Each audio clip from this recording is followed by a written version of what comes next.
जुन्नर 195 विधानसभा मतदारसंघातून महाविकास आघाडीची उमेदवारी कोणाला मिळणार याबाबतची प्रतीक्षा मोठ्या प्रमाणात ताणलेली होती.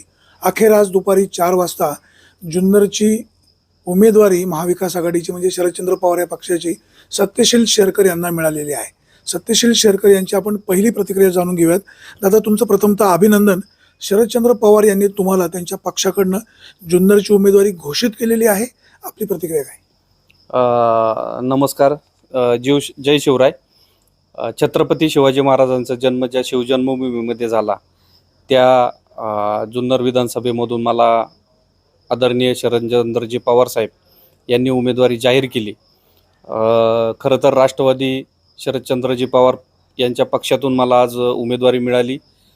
त्याबद्दल मी पवार साहेब असतील, शिवसेनेचे आदरणीय उद्धवसाहेब ठाकरे असतील, त्याचबरोबर जयंतराव पाटील साहेब असतील, आदरणीय बाळासाहेब थोरात असतील, सुप्रियाताई सुळे असतील, त्याचबरोबर आपल्या विभागाचे संसदरत्न खासदार डॉक्टर अमोल कोल्हे यांनी खरं तर ही उमेदवारी या ठिकाणी दिलेली आहे. आणि नक्कीच मला असं वाटतं का ह्या जुन्नर तालुक्यामध्ये महाविकास आघाडीने लोकसभेमध्ये एक अतिशय चांगल्या पद्धतीचं कामगिरी केली आणि एकत्रित येऊन आम्ही सगळ्यांनी लोकसभेला खासदार अमोल कोल्हे यांचं काम केलं आणि खासदार साहेबांना संसदेत त्या ठिकाणी पाठवण्याचं एक महत्त्वाची जबाबदारी ह्या महाविकास आघाडीने या ठिकाणी निभवली. आणि उद्याच्या येणारी विधानसभा मला नक्कीच खात्री आहे का आम्ही सर्वजण एकत्रित आज काम करतोय. कालपर्यंत आम्ही आदरणीय कोल्हे साहेबांचं त्या ठिकाणी काम केलं. पवार साहेबांना मानणारा हा जुन्नर तालुका आहे. उमेदवार खरं तर मी नाही तर महाविकास आघाडीचा उमेदवार म्हणून मी समोर जातोय. पवार साहेबांची विचारधारा ही जुन्नर तालुक्यामध्ये रुजवण्याचं काम या निमित्तानं आपण सातत्याने करत आलेलो आहे. पवार साहेबांना मानणारा हा जुन्नर तालुका आहे. उद्धवसाहेब ठाकरे, बाळासाहेब ठाकरेंना मानणारा हा जुन्नर तालुका आहे. काँग्रेस पक्षाची विचारधारा घेऊन जाणारा हा जुन्नर तालुका आहे. आणि नक्कीच मला असं वाटतं का महाविकास आघाडीतला प्रत्येक कार्यकर्ता हा उमेदवार हा महाविकास आघाडीतला प्रत्येक कार्यकर्ता उमेदवार शरदचंद्रजी पवार साहेब, उद्धव साहेब आणि राहुल गांधी हा उमेदवार आहे आणि मी सत्यशील शेरकर उमेदवार आहे. अशा पद्धतीने या ठिकाणी काम करतील आणि उद्या नक्कीच मला असं वाटतं का उद्याच्या विधानसभेमध्ये हा जुन्नर तालुक्याचा आमदार म्हणून या जुन्नर तालुक्यातून पवार साहेबांच्या विचाराचा आमदार हा विधानसभेत जाईल. सत्यशील दादा, महाविकास आघाडीकडून उमेदवारी मिळावी म्हणून पवार साहेबांचे निष्ठावंत कार्यकर्ते देखील प्रयत्न करत होते. शिवसेने उभाटा गटाची सुद्धा इच्छा होती की ही उमेदवारी आम्हाला मिळावी. आता पवार साहेबांच्या विचाराचे जे कार्यकर्ते आहेत त्यांनी तुम्हाला पाठिंबा दर्शवलेला आहे की पवार साहेबांनी योग्य निर्णय घेतला, आम्ही त्यांच्या सोबत असून आम्ही त्यांना आमदार करू. उभाटा गटाचे तालुका प्रमुख माऊली खंडागळे यांचा उद्या मेळावा आहे. ते मेळाव्यानंतर त्यांचा निर्णय घेणार आहे. तुम्हाला काय अपेक्षित आहे? त्यांचा पाठिंबा मिळेल का? नाही, नक्कीच मला असं वाटतं का ज्या वेळेला आम्ही लोकसभेनंतर प्रत्येकजण प्रत्येकाच्या पद्धतीने उमेदवारी ही मागत होता. प्रत्येकाचा अधिकार आहे. ह्या मिनिटापर्यंत नाही तर जोपर्यंत उमेदवारी दाखल करण्याचा दिवस आहे तोपर्यंत पक्षाकडं मागणी करण्याचा अधिकार हा प्रत्येकाला त्या ठिकाणी आहे. प्रत्येकाने मागणी केली, त्याबद्दल आमचं कुठलीही दुमत नाही, आमच्यामध्ये कुठलीही दुफळी नाही. नक्कीच मला असं वाटतं का आज उमेदवारी या ठिकाणी जाहीर झाली. आम्ही सगळेजण हातात हात घालून उद्याच्या विधानसभेला सगळे मंडळी एकत्रित जाऊन सामोरं जाऊ. कारण सातत्याने ज्या वेळेला महाविकास आघाडीचा आम्ही प्रचार करत होतो, एकत्रित प्रचार लोकसभेला आणि विधानसभेच्या दृष्टीने पण करत होतो, त्यावेळेला आम्ही एकच ठरवलं का महाविकास आघाडीतले नेते मंडळी त्यांनी दगड जरी दिला तर त्याचं निवडून आणायची जबाबदारी ही आपल्या सगळ्यांची या ठिकाणी राहणार आहे. म्हणून आमच्यामध्ये कुठलीही दुपळी नाही. मला असं वाटतं का आदरणीय शिवसेनेचे नेते ज्या पद्धतीने या ठिकाणी या उद्याचा मेळावा आयोजित केलेला आहे त्यामध्ये ते सगळे मंडळी त्यांचा सल्ला घेतील, त्यांचा विचार घेतील आणि त्या पद्धतीने सगळे एकत्रित येऊन उद्याच्या विधानसभेच्या दृष्टीने जे कामकाज करायचे त्याच्यामध्ये आम्ही सगळे मंडळी एकत्रित येऊन पुढे कामकाजाला सुरुवात करू. 2019ला तुम्ही विद्यमान आमदार अतुल बेनके यांना सपोर्ट केला, त्यांना निवडून आणलं. माजी आमदार शरददादा सोनवणे, अतुल बेनके आता समोर तुमच्या आहेत. तिरंगी सामना होण्याची शक्यता आहे. कसं पाहता, विजय कसा असेल कराल? नक्कीच मला असं वाटतं का तुम्ही पाहिलं असेल 2019च्या विधानसभेची निवडणूक ज्या वेळेला पार पडली त्यावेळेला अतुल शेठ बरोबर मी सातत्याने त्या ठिकाणी उभा होतो. वल्लभ शेठचं मला अजून पण वाक्य आठवतंय का म्हणजे स्वर्गीय सोपन शेठ गेले होते आणि त्यांनी जाहीर सभेमध्ये दशक्रियेमध्ये जाहीर सभेमध्ये वक्तव्य केलं होतं का, सत्यशील तू काय काळजी करू नको, तू म्हणजे माझा चौथा मुलगा आहे आणि त्या चौथा मुलाप्रमाणे तुझा सांभाळ करेल. आणि नक्कीच मला असं वाटतं का एक भावाप्रमाणे 2019ला आम्ही एकत्रित जाऊन निवडणूक लढलो आणि त्या ठिकाणी अतुल शेठ बेनके यांना आम्ही निवडून आणलं.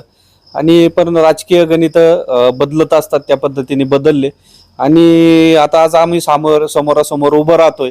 पण ठीक आहे, शेवटी भावाभावांची ही लढाई आहे, 4 दिवसाची लढाई आहे. नक्कीच मला असं वाटतं का या निवडणुकीला पण आम्ही सामंजस्यप्रमाणे शांततेने एक विचारधारा घेऊन जुन्नर तालुक्याचे संस्कार आणि संस्कृती हिला कुठेही गालबोट लागणार नाही या पद्धतीने आम्ही सामोरं जाऊ. एक शेवटचा प्रश्न, जुन्नर तालुक्यामध्ये बिबट्याचा प्रश्न अतिशय गंभीर आहे. कुठं घटना घडली का तुम्ही नेहमी जाता, शेतकऱ्यांना आधार देता. जुन्नरच्या जनतेने जर तुम्हाला विधानसभा सदस्य बनवलं तर बिबट्याचा प्रश्न कसा सोडवाल? नाही, नक्कीच मला असं वाटतं का आता बिबट्याचा प्रश्न जो आहे अति संवेदनशील आपल्या जुन्नर तालुक्यातला प्रश्न आहे आणि त्या अनुषंगाने अनेक वेळेला तुम्ही जर पाहिलं असेल तर त्या ठिकाणी तर मी पोहोचलो, पण सातत्याने शासन दरबारी अनेक गोष्टी मांडायचा प्रयत्नही माझ्या तिथे झाला. पण ठीक आहे, त्या ठिकाणी मला कुठल्याही प्रकारचं पद नाही, माझ्याकडे कुठली ताकद नसल्यामुळं त्या काही गोष्टी मार्गाला लागल्या नसतील. पण उद्याच्या काळामध्ये विधानसभेत गेल्यानंतर योग्य प्रकारे योग्य पद्धतीने त्याची मांडणी करून आणि तो विषय मार्गी लावायचा प्रयत्न नक्कीच त्या ठिकाणी केला जाईल. विघ्नर कारखान्याचे संस्थापक अध्यक्ष स्वर्गीय निवृत्ती शेठ शेरकर यांनी पदरमोड करून विघ्नर कारखाना उभा केला, शेतकऱ्यांचे प्रपंच फुलवले.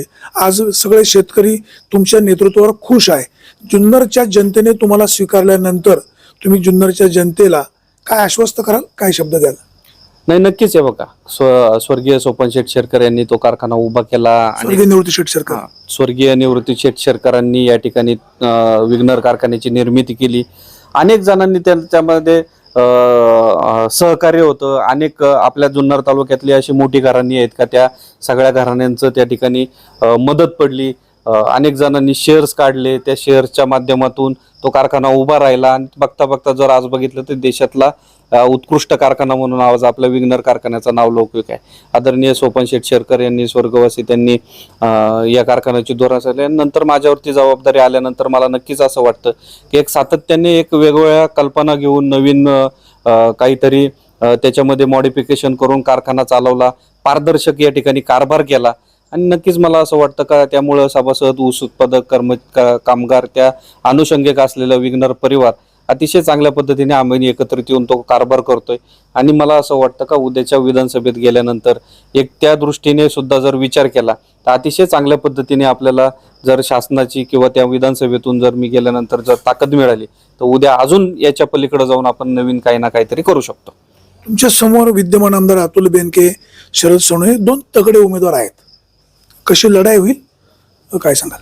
नाही, नक्कीच मला असं वाटतं का इथून मागच्या लढाई बघितल्या असेल किंवा काय झालं असेल किंवा कार्यकर्ते बदलले, संघर्ष करताना पाहिले तर मला असं वाटतं का ज्या वेळेला मी विघ्नर कारखान्याचा चेअरमन झालो आणि या जुन्नर तालुक्यात काम करतोय तर तुम्ही जर पाहिलं असेल का सगळ्यांना बरोबर घेऊन जाताना जाऊन आपण सगळ्या त्या पद्धतीने काम केलेलं आहे. कुठल्याही प्रकारचं कुणाला गालबोट लागणार नाही, एकमेकावरती शिंतोडे उडवले जाणार नाही, तेढ निर्माण कार्यकर्त्यांमध्ये होणार नाही, नेत्यांमध्ये तेढ निर्माण होणार नाही. अनेक वेळेला ह्या सगळ्या नेत्यांना एकत्रित आणायचा प्रयत्न सुद्धा मी अनेक वेळेला त्या ठिकाणी केलेला आहे. अनेक वेळेला वेगवेगळ्या पद्धतीने त्यांच्यामध्ये तेढ निर्माण झाला तर तो सोडवण्याचा प्रयत्न सुद्धा माझ्या माध्यमातून झालेला आहे. आणि नक्कीच मला असं वाटतं का आता ही विधानसभा पुढे येते, या विधानसभेच्या निवडणुकीमध्ये आता माझ्या माहितीप्रमाणे काही 20-22 दिवस फक्त निवडणुकीसाठी राहिलेले आहे. मग 20-22 दिवसामध्ये जर आपण एकमेकाला जर संघर्ष करत राहिलो तर उद्या 20-22 वर्ष उद्या भविष्यामध्ये आपल्याला सगळ्यांना एकत्र येऊन राजकारण करायचंय, समाजसेवा करायची आणि या तालुक्यामध्ये एकत्रित राहायचंय. त्यामुळे मला असं वाटत नाही की प्रत्येक जण प्रत्येकाच्या पद्धतीने संस्कार आणि संस्कृती जपत काम करतील. त्यामध्ये सत्यशील शेरकरांनी विघ्नर कारखाना चालवत असताना इतरांच्या संस्थांमध्ये कोणी ढवळढवळ केली नाही. पर्यायाने तुमच्या तालुक्यामध्ये संपर्क काही प्रमाणामध्ये कमी झाला. आता तुम्हाला तालुक्यावर फिरावं लागणार आहे. कसं पाहता, लोकांचा प्रतिसाद कसा मिळेल?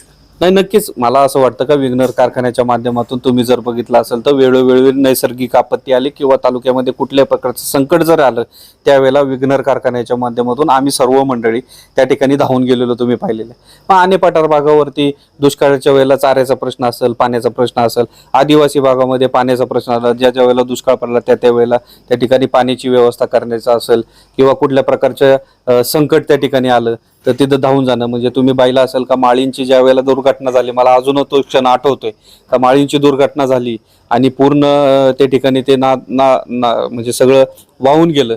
त्यावेळेला विघ्नर कारखान्याच्या आम्ही सगळे मंडळी, आमचा सगळं कामगार वर्ग, सगळी यंत्रणा घेऊन त्या ठिकाणी हजर होता आणि 4-5 दिवस आम्ही त्या ठिकाणी काम केलं. म्हणजे अशा अनेक संकट आली. कोरोनाचं संकट तुम्ही बघितलं असेल, त्यावेळेला 200 बेडचं कोविड सेंटर कारखान्यांनी किती दिवसामध्ये त्या ठिकाणी उभं केलं.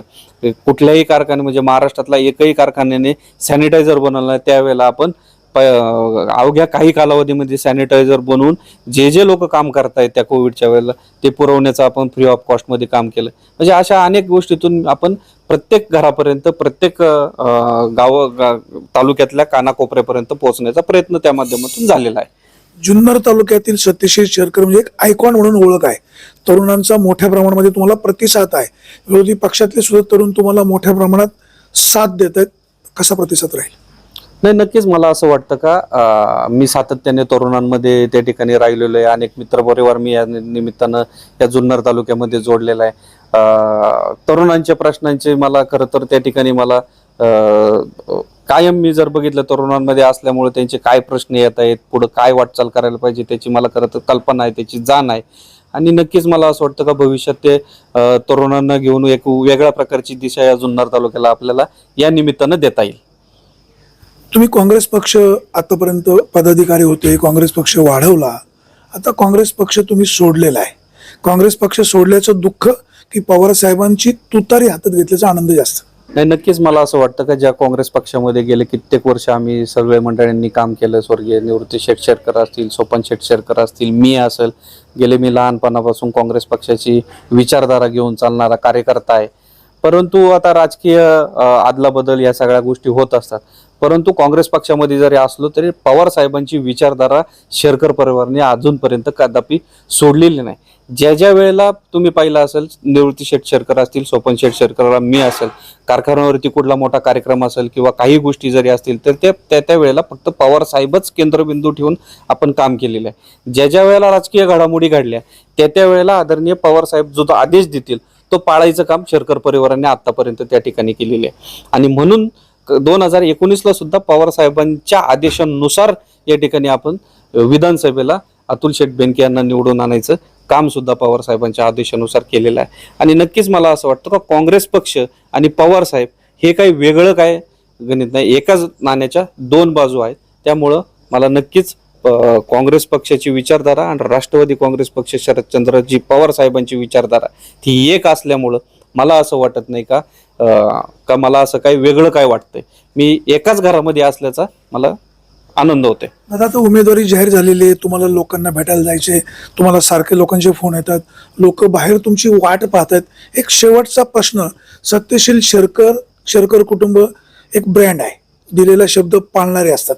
जुन्नरकरांना काय आश्वस्त करा? नक्कीच आतापर्यंत जर बघितलं असं स्वर्गीय निवृत्ती शेटशेरकर, सोपन शेटशेरकर, शेरकर परिवाराची ही प्रतिमा ह्या जुन्नर तालुक्यामध्ये आपल्याला सगळ्यांना ज्ञात आहे.